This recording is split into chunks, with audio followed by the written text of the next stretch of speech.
వరంగల్లోని Medicover హాస్పిటల్లో అరుదైన శస్త్రచికిత్స చేశారు. మెదడు వెన్నెముక భాగంలో ఏర్పడిన గడ్డను ప్రముఖ న్యూరో సర్జన్ డాక్టర్ సంజయ్ నేతృత్వంలో శస్త్రచికిత్స విజయవంతంగా నిర్వహించారు.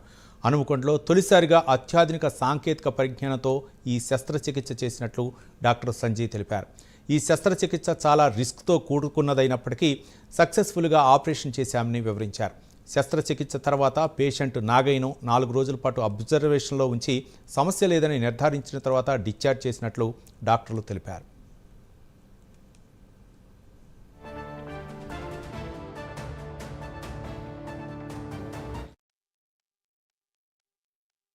దగ్గర సర్వైకోమెండరీ జంక్షన్ అంటారు. అక్కడ ముందు భాగంలో గడ్డ రావడము, అది ఆ జంక్షన్ మీద తీవ్ర ఒత్తిడి కలగజేయడం జరిగింది. దానికి శస్త్రచికిత్స ఒకటే మార్గము. అయితే ఈ శస్త్రచికిత్స అది చేయకపోతే శ్వాస ఆగిపోవడం, ప్రాణం పోవడం జరుగుతుంది ఏదో ఒక నాటికి, ఒక సమయానికి. అది అందుకని ఈ శస్త్రచికిత్స చేసి మొదటిసారి వరంగల్లో ఈ క్లిష్టమైన శస్త్రచికిత్స మెడికవర్ హాస్పిటల్ వరంగల్ నందు నిర్వహించడం జరిగింది.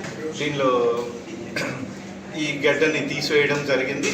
ఆయనకి మైక్రోస్కోప్ ద్వారా ఇది చేస్తూ డ్రిల్ మైక్రోస్కోప్ ద్వారా foramen magnum decompression, C1 post arch excision, C2 laminectomy and excision of the tumour చేయడం జరిగింది.